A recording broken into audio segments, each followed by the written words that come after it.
Mesdames et messieurs, bonjour, bienvenue dans le 13h de ce mercredi 8 décembre de l'an 2010. La lutte contre la corruption au Bénin, près de 5 années après la marche verte du chef de l'État contre le fléau, est loin d'être gagnée. La corruption semble développer de nouveaux tentacules, selon certains observateurs de la vie sociopolitique de notre pays, et il urge de changer de stratégie de lutte.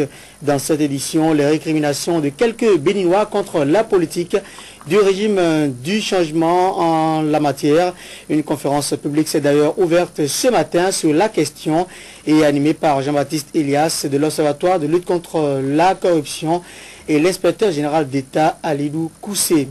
Le gouvernement est interpellé pour plancher demain jeudi sur la situation du projet de budget de l'État exercice 2011. À moins de 3 semaines de la clôture de la session budgétaire, le gouvernement n'a toujours pas envoyé à l'hémicycle son projet de budget pour le compte de l'exercice 2011. C'est là la décision prise par la plénière d'hier mardi à l'hémicycle, une plénière qui a d'ailleurs écouté le rapport d'étape de la commission des finances sur la question. Et puis à Ekpegar, dans la commune de Semepoji, les populations vivent constamment sous la hantise d'une électrocution. Des fils électriques et des hautes tensions entremêlées formant des nids d'oreillers au-dessus des habitations créent la psychose dans le rang de ces populations qui demandent à avoir des poteaux électriques dignes et des compteurs dans leur maison. Plus de 4 années après l'historique marche verte du président Boniaï contre la corruption et les différentes actions menées par le gouvernement du changement, de concert avec certaines structures de lutte contre le fléau, les Béninois se prononcent aujourd'hui sur la situation et les interrogations sont nombreuses. Peut-on réellement lutter contre la corruption? La marche verte du président Boniaï est-elle une réussite? Que doit-on faire pour corriger les mauvais comportements liés à la corruption au Bénin? Les réponses à ces différentes questions sont diverses et variées et certains compatriotes préfèrent même donner leur langue au chat. Voici le micro-trottoir réalisé ce mercredi matin par Ulrich Ekwegaba et Dean Tidjani. Si on peut lutter contre la corruption au Bénin, vous n'allez pas me forcer à répondre. Lutter contre la corruption, c'est pas évident. Tout ce qui se passe au pays, ça m'étonnerait fort. Monsieur, sincèrement, je ne peux rien dire. Je n'ai pas de commentaire là-dessus. Pardon? Pas de commentaire là-dessus, merci. C'est pas évident parce que aucune machine n'a été mise en place pour permettre vraiment de lutter contre la corruption. Vraiment, on ne peut pas lutter contre la corruption au Bénin. Parce que, à voir, mais est-ce que, même si un dirigeant est prêt, est-ce que nous-mêmes là, nous sommes prêts à lutter contre la corruption? C'est là le problème. Ce n'est pas à chaque fois qu'il faut attaquer les présidents ou bien les ministres. Non, nous-mêmes, il faut qu'on prenne conscience de nous-mêmes.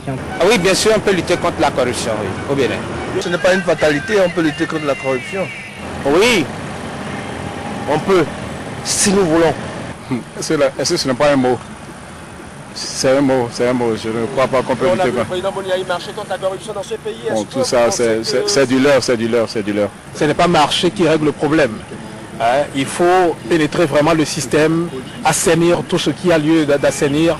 Et ce n'est que par cette seule manière, c'est pas en marchant. Corruption, tout le monde qui fait la corruption. Parce que partout où on passe dans le monde, il y a corruption partout. C'est difficile parce que il faut bien payer les gens pour qu'ils puissent oublier la corruption. Si on ne les paye pas bien, non, ils seront tentés toujours de chercher les à côté. Ce qui est sûr, on finira un jour avec la corruption parce que, comme je l'ai dit, ce n'est pas une fatalité. Il y a quand même une amélioration parce que ce n'est pas comme avant. Ça a sensiblement diminué. On sait que ça ne va pas, ce qui l'entoure dans le pays. On sait que dans les ministères, dans les directions, ce qui se passe, on le sait. Les gens ont marché, mais les gens ne sont pas prêts à lutter contre la corruption. Il reste beaucoup de choses à faire. C'est dans la mentalité, c'est dans la tête. Donc, il reste beaucoup de choses à faire. Il faut aller au fond des choses. Il faut commencer par la cellule familiale. Pour le faire, il va falloir repenser tout le système. Alors, ce sera une lutte de longue haleine. C'est Dieu seul qui peut nous sauver sur ça. Sinon, il n'y a pas. Qui va contrôler qui? Moi, je ne crois pas. C'est les sanctions, il faut sanctionner. Voilà, il faut sanctionner. Une conférence publique se tient en ce moment même dans les locaux de la Direction générale des impôts et des domaines pour faire l'état des lieux de la lutte contre la corruption, 5 années après l'avènement du régime du changement. Le thème de cette conférence publique qui dure une journée s'intitule « Approche novatrice pour une meilleure implication citoyenne ». Elle est animée par Jean-Baptiste Elias de l'Observatoire de lutte contre la corruption et Adilou Koussi de l'Inspection générale d'État. Vous aurez le compte rendu de Yaman Parfait à Neboussou dans nos prochaines éditions et dans les prochaines minutes, les déclarations de Martin Assoba, président de l'ONG Al-Crea, qui dit que la corruption, c'est le sida de l'économie. On l'écoutera tout à l'heure au micro de Ulrich Ekwegaba et de Juste Don Rissou. Une semaine après le lancement officiel de la 3e phase du processus de réalisation de la LEPI dans le département de Borgou de la Liborie, c'est finalement ce mardi que les opérations d'enrôlement ont effectivement démarré, quoique timidement et par endroits.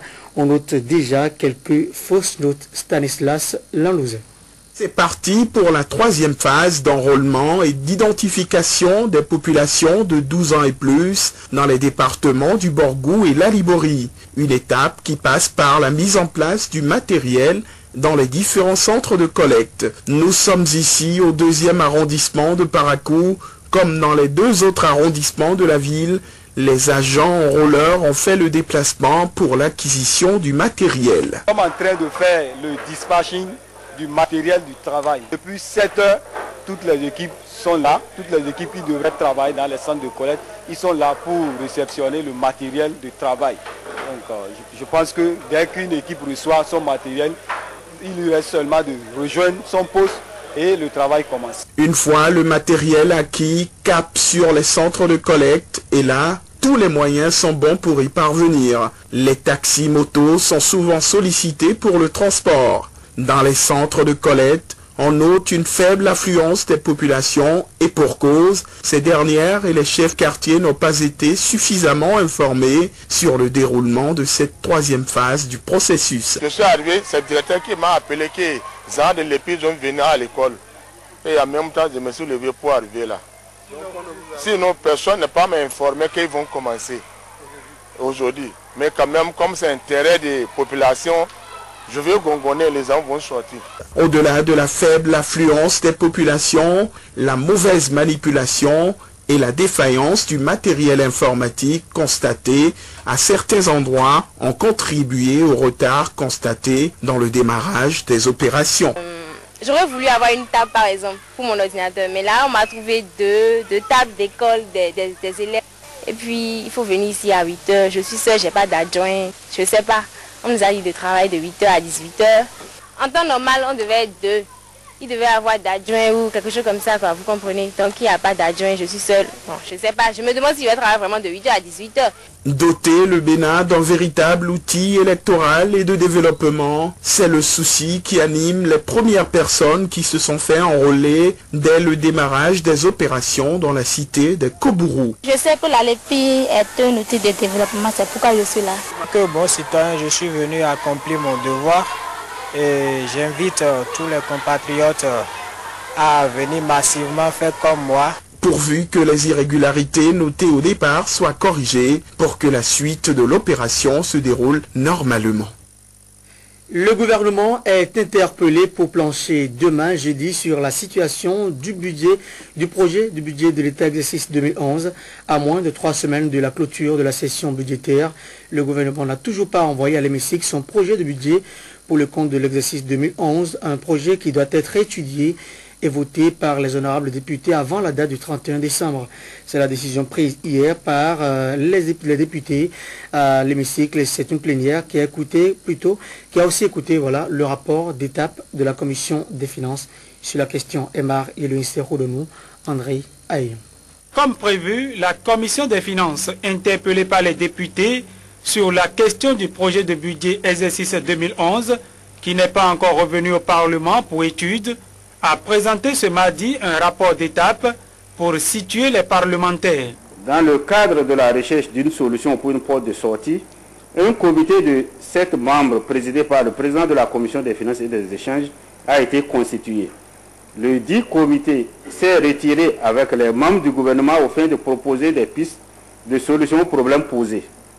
Au terme de la rencontre, les membres du dit comité ont proposé 2 solutions alternatives possibles, à savoir 1. Le gouvernement devra saisir le Parlement pour une seconde délibération du budget de l'Assemblée nationale. 2. Le gouvernement devra prendre un décret rectificatif en intégrant le budget voté par le Parlement. Dans le souci de poursuivre l'examen du projet de loi de finances gestion 2011, les membres du comité ont opté pour la deuxième solution alternative, car la première peut conduire à la violation de l'article 109 de la Constitution qui stipule l'Assemblée nationale vote le projet de loi de finances dans les conditions déterminées par la loi. L'Assemblée nationale est saisie du projet de loi de finances au plus tard une semaine. Depuis, c'est le statu quo, puisque le gouvernement n'est pas revenu, malgré une lettre adressée par le président Mathurin Nago au président de la République, l'invitant à prendre les mesures correctives qui s'imposent pour éviter l'impasse. Nous voulons tous, n'est-ce pas, en finir avec le budget de l'État. Et s'il y avait des difficultés de quelque ordre que ce soit, il est bon que le gouvernement puisse venir s'expliquer pour que très prochainement, dans les plus brefs délais, nous puissions nous retrouver et savoir exactement ce qu'il y a lieu de faire par rapport à ce budget-là, qui, il faut le reconnaître, l'étude traîne. Il y a un paragraphe très intéressant dans la lettre du président Nago au président de la République. Le président de l'Assemblée nationale dit, citation, « J'avais fait une analyse anticipative sur cette situation. J'avais en effet réuni mes collaborateurs autour de quelques responsables du ministère en charge des Finances pour leur suggérer certaines démarches qui auraient pu éviter l'impasse à laquelle nous assistons actuellement, mais qui n'ont malheureusement pas été mises en œuvre. » Fin de citation. Le président de l'Assemblée avait mis le doigt sur la question par anticipation, mais le gouvernement n'a pas voulu suivre. Et il dit aujourd'hui qu'il est en réflexion. Pouvons-nous nous fier à la bonne foi du gouvernement, ou c'est une méthode délibérée pour nous empêcher d'étudier le budget de l'État? La question reste posée. L'attitude du gouvernement est malheureusement l'illustration d'une recherche constante de bras de fer. Parce que, et c'est là où je saluerai le président de l'Assemblée nationale, qui a eu vraiment l'ingénieuse idée d'indiquer au gouvernement qu'il n'était pas utile d'ouvrir un champ conflictuel à l'occasion de l'étude budgétaire, surtout